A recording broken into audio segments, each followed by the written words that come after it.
Onam special ഒരു കുർത്തിയാണ് ചെയ്യാൻ പോകുന്നത് കേട്ടോ. എല്ലാ ബൊട്ടീക്സിലും വളരെ ട്രെൻഡിങ് ആയിട്ടുള്ള പൊട്ട് കഫ്താൻ. ഇതിന്റെ റേറ്റ് വരുന്നത് 2500 രൂപയാണ്. ഇപ്പൊ നമ്മളെയൊക്കെ പോലുള്ള സാധാരണക്കാർക്ക് എങ്ങനെയാണല്ലേ ഓണത്തിന് നമുക്ക് വേണ്ടി ഒരാൾക്ക് മാത്രം 2500 വരുമ്പോൾ കുട്ടികളുടെ കാര്യമൊക്കെ വളരെയധികം കഷ്ടത്തിലായി പോകും. അപ്പൊ നമുക്കിത് വളരെ നിസ്സാര ചെലവില് ചെയ്തെടുക്കാം കേട്ടോ. അതിനായിട്ട് തുണി മേടിക്കുന്നവര് പോയി മേടിക്കുക. ഞാനിപ്പോ പുതിയ തുണി മേടിച്ചിട്ടില്ല.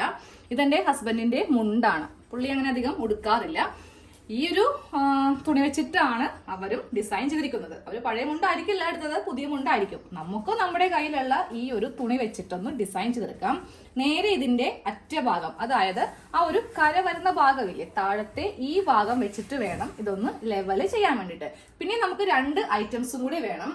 ഈ ഒരു ബൊട്ടീക്സില് ഡിസൈനിൽ വന്നിരിക്കുന്നത് ഗോൾഡും ഉണ്ട്, അതായത് ഗോൾഡ് പൊട്ട് ഡിസൈനും ഉണ്ട്, പിന്നെ റെഡ് പൊട്ട് ഡിസൈനാണ് വന്നിരിക്കുന്നത്. അപ്പൊ നിങ്ങൾക്ക് ഈ ഒരു മോഡല് അറിയാൻ കുറച്ചുകൂടി താല്പര്യം ഉണ്ടെങ്കിൽ ഗൂഗിളിൽ ഒന്ന് സെർച്ച് ചെയ്താൽ മതി കേട്ടോ.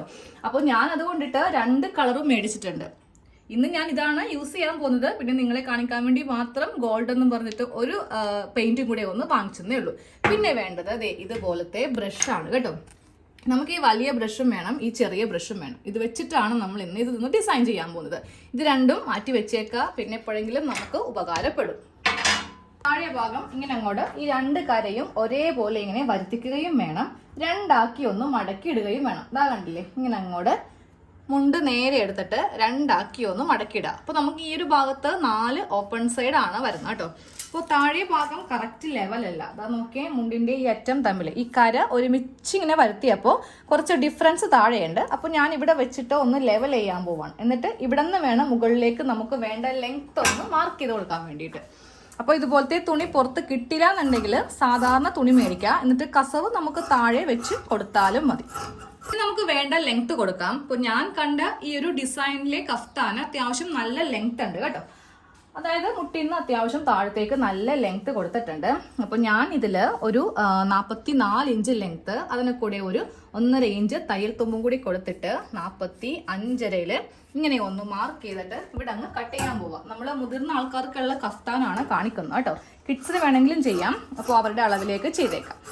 അതാ ഇത്രയും വരെ നമുക്ക് മതി. ഇനി ഇതിൽ നിന്ന് സ്ലീവോ കാര്യങ്ങളോ ഒന്നും നമുക്ക് ആവശ്യമില്ല. ഇത് ബാലൻസ് ആണ്. ഇതങ്ങോട്ട് മാറ്റി വെച്ചേക്കാം. ഇനി ഇതിൽ നമുക്ക് ചെയ്യാനുള്ളത് നമ്മുടെ നെക്ക് ഒന്ന് അളക്കണം. ബാക്ക് നെക്കും ഫ്രണ്ട് നെക്കും സെപ്പറേറ്റ് ആണ് ചെയ്യാൻ പോകുന്നത് കേട്ടോ. ഫ്രണ്ട് ഒരു വി, ബാക്ക് വളരെ ചെറിയ ഒരു യു നെക്ക്. അങ്ങനെയാണ് അതിലിപ്പോൾ ഞാൻ കണ്ടിരിക്കുന്നത്. അപ്പോൾ നമുക്ക് ഇതിലൊന്ന് മാർക്ക് ചെയ്ത് കൊടുക്കാം. 3 ഇഞ്ച് നെക്ക് വീതി കൊടുക്കുക.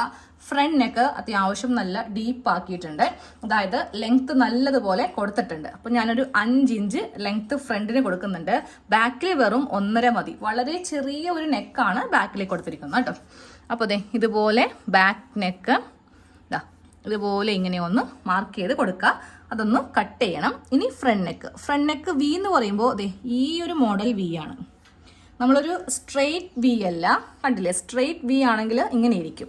ചെറിയൊരു കർവ് മോഡലിലെ നെക്കാണ് അവരെ യൂസ് ചെയ്തിരിക്കുന്നത് കേട്ടോ.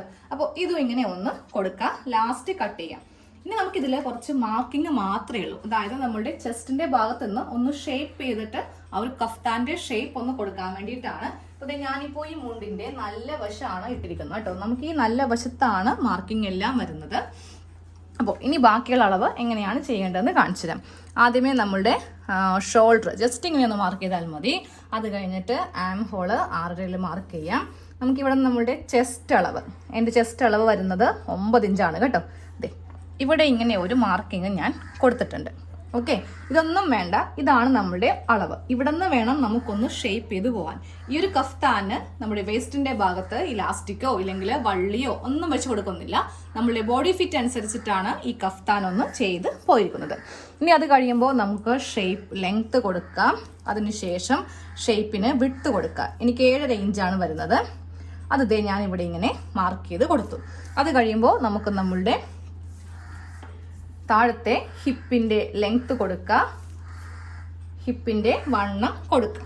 ഹിപ്പിന്റെ വണ്ണം വരുന്നത് 9 ഇഞ്ച്. ഇവിടെയും 3 ഡോട്ട് ഇങ്ങനെ ഇട്ട് കൊടുത്തിട്ടുണ്ട്. ഇവ തമ്മിൽ നമുക്കിങ്ങനെ നൈസായിട്ടേ ഞാനിപ്പോൾ വരക്കുന്നുള്ളൂ. കാര്യം നല്ല വൈറ്റ് കളറാണല്ലോ. ഇതൊക്കെ നമുക്ക് ലാസ്റ്റ് മായ്ച്ച് കളയാം കേട്ടോ. ഓക്കെ, മായ്ച്ച് കളയാം. ഇനി ഈ ഭാഗത്ത് നിന്ന്, അതായത് ഏറ്റവും താഴെ ഭാഗത്ത് നിന്ന് ഇങ്ങോട്ടേക്ക് 9 ഇഞ്ചിൽ ഇങ്ങനെ ഒന്ന് മാർക്ക് ചെയ്ത് കൊടുക്കാം. അത് കഴിയുമ്പോൾ ഈ ഒരു ഭാഗം നേരെ ഇങ്ങനെ വരച്ച് ഇതിലേക്ക് അങ്ങോട്ട് യോജിപ്പിക്കാം. മെയിൻ സ്റ്റിച്ച് നല്ല ഭാഗത്തായിരിക്കും കഫ്താന് വരിക. അപ്പോൾ ഇതേ അളവ് തന്നെ നമുക്ക് തൊട്ടിപ്പുറത്തേക്ക് ഒന്ന് ആക്കിയെടുക്കണം. അപ്പം ഞാൻ കുറച്ചും കൂടി ഒന്ന് ഷാർപ്പൺ ചെയ്ത് വരച്ചിട്ട് നേരെ ഇത് ഇപ്പുറത്തേക്കൊന്ന് തിരിക്കും. ഇത് ഓപ്പൺ ചെയ്തതിന് മുന്നേ നമുക്ക് ഈ നെക്ക് ഒന്ന് കട്ട് ചെയ്ത് മാറ്റാം കേട്ടോ. നെക്ക് കട്ട് ചെയ്യുമ്പോൾ ഈ യു നെക്ക് നമുക്കെടുത്ത് ഇങ്ങനെ അങ്ങോട്ട് ഒരുമിച്ച് തന്നെ കട്ട് ചെയ്യാം. ഇനി ഈ ഫ്രണ്ട് നെക്ക് കട്ട് ചെയ്യുമ്പോൾ ഇതിൻ്റെ അകത്തുനിന്ന് ഈ ഒരു പാർട്ട് ഒന്ന് മാറ്റി വെക്കണം കേട്ടോ. ഇതുപോലെ ഇങ്ങനെ മാറ്റി വെക്കുക. എന്നിട്ട് വീണ്ടും ഈ അളവിൽ തന്നെ ഇങ്ങനെ ഇട്ട് കൊടുത്തിട്ട് വേണം ഈ ഒരു നെക്കൊന്ന് കട്ട് ചെയ്ത് പോകാൻ വേണ്ടിയിട്ട്. ഇതാ ഇങ്ങനെ അങ്ങോട്ട് ഇതൊന്നും കൂടെ കട്ട് ചെയ്ത് കൊടുക്കുക. അത് കഴിയുമ്പോൾ നമുക്ക് ചെയ്യേണ്ടത് ഈ ഒരു ഷേപ്പ് തൊട്ടിപ്പുറത്തൊന്ന് വരുത്തണം. അപ്പോൾ അതിങ്ങനെ ഒന്ന് രണ്ടാക്കി മടക്കി ഇങ്ങനെ ഇട്ടാൽ മതി. ഇതങ്ങോട്ട് മാറ്റിയിട്ട് ഇതേ ഇങ്ങനെ ഒന്ന് മടക്കിയെടുക്കുക. ഇങ്ങനെ ഒന്ന് മടക്കിയെടുത്തിട്ട് ഒന്ന് പ്രസ് ചെയ്ത് കൊടുക്കുക. അപ്പോൾ നമ്മൾ ഇവിടെ കൊടുത്ത ഈ അളവ് ഈ അളവ് ഇപ്പുറത്ത് കിട്ടും. ഇതുപോലെ ഇങ്ങനെ നമുക്ക് ഈ ഒരു തുണിയിലും കിട്ടും.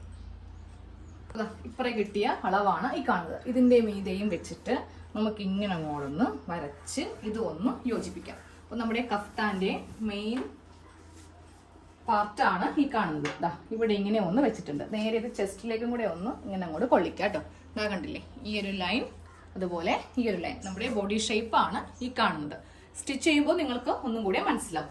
അപ്പോൾ ആദ്യം ചെയ്യേണ്ടത് ഈ നെക്കൊന്ന് നമുക്കൊന്ന് തയ്ച്ചെടുക്കണം. ആദ്യമേ നമുക്ക് ഈ ഒരു നെക്കാണ് തയ്ക്കേണ്ടത് കേട്ടോ. അത് ഈ ഒരു ക്രോസ് പീസ് വെച്ചിട്ടാണ് ഞാൻ തയ്ക്കാൻ പോകുന്നത്. ഇതുപോലത്തെ ഒരു ക്രോസ് പീസ് എടുക്കുക. എന്നിട്ട് 1/4 ഇഞ്ചിൽ വെച്ചിട്ട് നമുക്കിതൊന്ന് തയ്ച്ചെടുക്കാം. വളരെ എളുപ്പമാണ് കേട്ടോ ഈ കഫ്താൻ തയ്ക്കാൻ വേണ്ടിയിട്ട്. സാധാരണ ഒരു കുർത്തിയൊക്കെ ചെയ്യുമ്പോൾ നമുക്കിതിൽ നെക്ക് സ്റ്റിച്ചിങ് കഴിയുമ്പോൾ ഷോൾഡർ പിന്നെ സ്ലീവ് ഒത്തിരി കാര്യങ്ങളുണ്ട്. പക്ഷേ ഈ കഫ്താനെ സംബന്ധിച്ച് വളരെ ഈസിയാണ്. ഇനി പ്രത്യേകിച്ച് നമുക്കിതിൽ സ്ലീവ് ഒന്നും വെക്കേണ്ട ആവശ്യമൊന്നുമില്ല. അപ്പോൾ ഇവിടെ പോലെ ഇങ്ങനെ തയ്ച്ച് നിർത്തുക. അത് കഴിഞ്ഞിട്ട് ഇങ്ങനെ വെച്ചിട്ട് വേണം ഈ നെക്ക് ഇങ്ങോട്ടേക്കൊന്ന് വെച്ചിട്ട് തയ്ക്കാൻ വേണ്ടിയിട്ട്. ബാക്കിയുള്ള ക്രോസ് പീസ് കട്ട് ചെയ്ത് മാറ്റുക. അത് കഴിയുമ്പോൾ ഫസ്റ്റ് ഇതിൻ്റെ സെൻറ്ററിൽ ഇങ്ങനെ ഒന്ന് കട്ട് ചെയ്യുക. അതിനുശേഷം സ്റ്റിച്ചിൽ കൊള്ളാതെ അവിടെ ഇങ്ങനെ ഒന്ന് ഫസ്റ്റ് കട്ട് ചെയ്ത് കൊടുക്കുക. അതിനുശേഷം നമുക്ക് ചെയ്യേണ്ടത് ഇങ്ങനെ അങ്ങോട്ട് വെച്ചിട്ടൊന്ന് പതിച്ച് തയ്ക്കുക കേട്ടോ. ഈ 2 തുണിയും പതിച്ചടിക്കുന്നതിൻ്റെ അടിഭാഗത്തായിട്ട് ഉണ്ടായിരിക്കും. ഇങ്ങനെ ഒന്ന് പതിച്ച് തയ്ച്ചിട്ടുണ്ട്. അത് കഴിയുമ്പോൾ ഈ ഒരു ക്രോസ് പീസിൻ്റെ സെൻറ്റർ ഇങ്ങനെ ഒന്ന് കട്ട് ചെയ്യുക. എന്നാൽ മാത്രമേ ഇതിങ്ങനെ നല്ല ഭംഗിയായിട്ട് നമുക്ക് ഉള്ളിലേക്ക് മടങ്ങി കിട്ടുള്ളൂ. ഇതിങ്ങനെ ഒന്ന് ഉള്ളിലേക്ക് മടക്കി വെച്ചിട്ട് ഇനി നമ്മൾ തയ്ക്കാൻ പോകുന്നത് നല്ല ഭാഗമാണ്. ഇത് കുർത്തിയുടെ ഉൾഭാഗത്ത് ഇങ്ങനെ വരും, നല്ല ഭാഗം ഇങ്ങനെയും വരും. ഇനി ഹെമ്മിങ് ഒന്നും ചെയ്യേണ്ട, ഒരു സ്റ്റിച്ചാണ് കൊടുക്കേണ്ടത്. ഫ്രണ്ട് നെക്ക് ഇങ്ങനെ ഒന്ന് തയ്ച്ചിട്ടുണ്ട്. അയൺ ചെയ്യുമ്പോഴേ ഇത് നല്ല സ്റ്റിഫായിട്ട് ഇങ്ങനെ അങ്ങോട്ട് പതിഞ്ഞ് ഇരിക്കത്തുള്ളൂ. അപ്പോൾ ഇനി നമുക്ക് ബാക്ക് നെക്ക് ചെയ്യാം. അതും ഈ ക്രോസ് പീസ് കൊണ്ട് തന്നെ ബാക്ക് നെക്ക് ഒന്ന് തയ്ച്ചെടുക്കാം. ബാക്ക് നെക്ക് ക്രോസ് പീസ് കൊണ്ട് ഇങ്ങനെ തയ്ച്ചിട്ട് പതിച്ച് അടിച്ചു. അത് കഴിഞ്ഞിട്ട് ജസ്റ്റ് ഇങ്ങനെ ഒന്ന് ഫോൾഡ് ചെയ്തിട്ട് ഇവിടെ ഇങ്ങനെ ഒരു സ്റ്റിച്ച് കൊടുക്കുക. അതേപോലെ തന്നെ ഇവിടെ ഒന്ന് കൊടുത്തു നിർത്തുക. അത് കഴിയുമ്പോൾ നമുക്ക് ഇതിൻ്റെ ഷോൾഡർ ഒന്ന് കൂട്ടാം. രണ്ടിൻ്റെയും നല്ല വശം വെച്ചിട്ട് ഇങ്ങനെ അങ്ങോട്ട് വെച്ചിട്ട് ഈ ഒരു ക്രോസ് പീസ് ഇതിൻ്റെ മീതേക്ക് ഇട്ട് കൊടുക്കുക. എന്നിട്ട് ഇവിടെ നിന്ന് ഈ അറ്റം വരെയാണ് ഷോൾഡർ ആയിട്ട്, അതായത് വിത്ത് സ്ലീവും കൂടെ ഉണ്ട്, നമുക്ക് ഇവിടെ വരെ ഒന്ന് തയ്ക്കണം. അത് കഴിയുമ്പോൾ ഇതിൻ്റെ മീതെ ഒന്ന് പതിച്ച് തയ്ക്കണം കേട്ടോ. അതുപോലെ ഇങ്ങനെ ഷോൾഡറൊക്കെ ഒന്ന് തയ്ച്ചെടുത്തിട്ടുണ്ട് കേട്ടോ. ഈ ഭാഗം വിത്ത് സ്ലീവും കൂടെയുള്ള ഭാഗമാണ്. ഇനി നമുക്ക് ഇതിൻ്റെ ആ ഒരു പൊട്ട് ഡിസൈൻ ഒന്ന് ചെയ്യണം. എന്നാൽ മാത്രമേ സൈഡ് കൂട്ടാൻ പറ്റുള്ളൂ. കാര്യം ഇതിവിടെ ഇങ്ങനെ ഒന്ന് ഓപ്പൺ ചെയ്ത് വെക്കണം. ഇവിടെയും ഉണ്ട് ഡിസൈൻ, കുർത്തിയുടെ സെൻറ്ററിലും ഉണ്ട് ഡിസൈൻ. അപ്പോൾ നമ്മൾ സൈഡ് കൂട്ടി പോവുകയാണെങ്കിൽ ഇതിങ്ങനെ അങ്ങോട്ട് ഇരിക്കും. പിന്നെ ഇവിടെ ചെയ്യാൻ നല്ല ബുദ്ധിമുട്ടായിരിക്കും കേട്ടോ. അപ്പോൾ നമുക്ക് ഈ ഡിസൈൻ ഒന്ന് ചെയ്യാം. ആദ്യമേ ഈ ഒരു ഭാഗത്താണ് ഫസ്റ്റ് ചെയ്യാൻ പോകുന്നത് കേട്ടോ. അപ്പോൾ ഞാൻ ഇവിടെ ഒന്ന് അയൺ ചെയ്ത് കൊടുക്കുവാണ്. അതുപോലെ ഇവിടെ ഒന്ന് ചെയ്യണം. അപ്പോൾ നമുക്ക് ആദ്യം ചെയ്യേണ്ട ഭാഗത്ത് മാത്രം ഒന്ന് അയൺ ചെയ്യാം. അത് കഴിയുമ്പോൾ ഒരു ചെറിയ പാത്രം എടുക്കുക. അപ്പം ഞാൻ ഇന്ന് ഈ ഒരു ഷെയ്ഡാണ് കൊടുക്കുന്നത് കേട്ടോ. റെഡ് ഉണ്ടെങ്കിൽ റെഡ് മേടിക്കാം. നമുക്കിഷ്ടമുള്ള ഏത് ഷെയ്ഡ് വേണമെങ്കിലും കൊടുക്കാം. കുറച്ചൊന്ന് ഒഴിച്ചു കൊടുക്കാം. നമുക്ക് ഇത് വെച്ചിട്ടൊന്ന് ചെയ്ത് കൊടുക്കാം. ഈ ഒരു സ്റ്റിച്ചിൻ്റെ തൊട്ട് താഴെയായിട്ടാണ് ചെയ്യേണ്ടത് കേട്ടോ. അപ്പോൾ ഇതുപോലെ ഇങ്ങനെ ഒന്ന് ഇതിലൊന്ന് പ്രസ് ചെയ്ത് കൊടുക്കുക. അത് കഴിയുമ്പോൾ നമുക്കിതൊന്ന് ജസ്റ്റ് ഒന്ന് ഇങ്ങനെ ഒന്ന് ആക്കുക. എന്നാലേ കറക്റ്റ് ഈ ഒരു ഭംഗി കിട്ടുള്ളൂ. ഇല്ലെങ്കിൽ ഇറ്റിറ്റ് വീഴും കേട്ടോ. ഇനി ഈ ഒരു സ്റ്റിച്ചിൻ്റെ തൊട്ട് താഴെയായിട്ട് അപ്പോൾ ഫസ്റ്റ് നമുക്ക് ഇവിടെ ഇങ്ങനെ ഒന്ന് പ്രസ് ചെയ്യാം.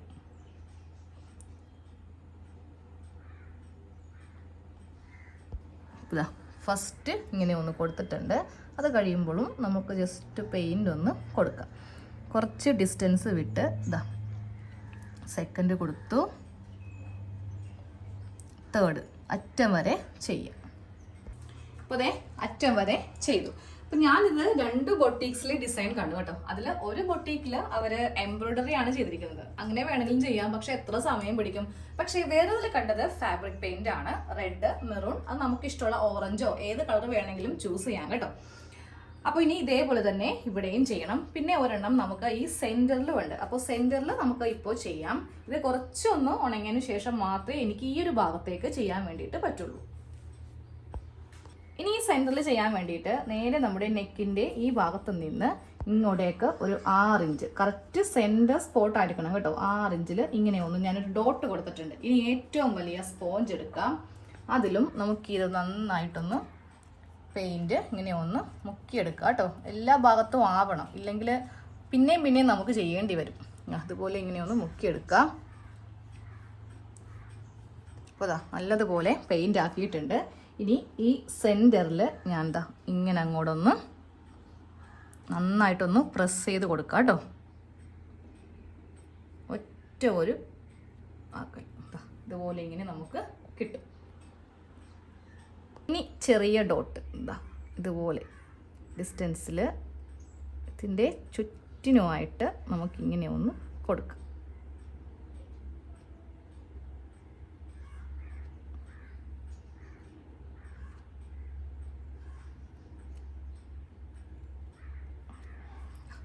ഇതുപോലെ ഇങ്ങനെ സെന്ററിൽ കൊടുക്കുക കേട്ടോ.